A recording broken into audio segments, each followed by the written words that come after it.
मित्रांनो नमस्कार. तुम्ही बघताय की आता मी नाशिकला चाललो आहे आणि एक ग्रामीण भागातला टू व्हीलरवाला आहे की जो पाठीमागं ऊस टू व्हीलरला लावून ऊसाचे वाडे असतील किंवा अजून काही कडबा असेल, मक्याचा मका असेल, तो आपल्या जनावरांसाठी घेऊन चाललेला आहे. परंतु मला आठवतं की एक 6 महिन्यापूर्वी जेजुरीला अशीच एक घटना झाली होती आणि कंपनीतला इलेक्ट्रिशियन टू व्हीलरवाला, तर त्याला अंदाज आला नाही आणि तो त्याला वाचवण्यासाठी गेला आणि एका पुलाला धडकला आणि ऑन द स्पॉट तो गेला.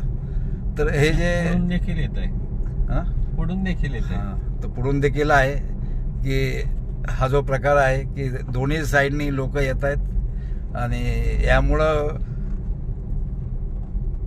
रस्त्यावर दुर्घटना होण्याचे चान्सेस जास्त आहेत. आणि गेल्या अनेक वर्षापासून आम्ही सेफ्टी ट्रेनिंग असेल किंवा अनेक ट्रेनिंगद्वारे आमचं एक ध्येय आहे की आम्हाला महाराष्ट्रामधले अपघात झिरो झाले पाहिजेत. तर हे तुम्ही बघितलं असेल की अशा अनेक गोष्टी आहेत की रस्त्यावर जाताना आपण काळजी घेतलं पाहिजे, ज्यामुळं आपल्यामुळं कुणाचं लाईफ धोक्यामध्ये येऊ नये याची काळजी आपण रस्त्यावरती घेतली पाहिजे. थँक्यू.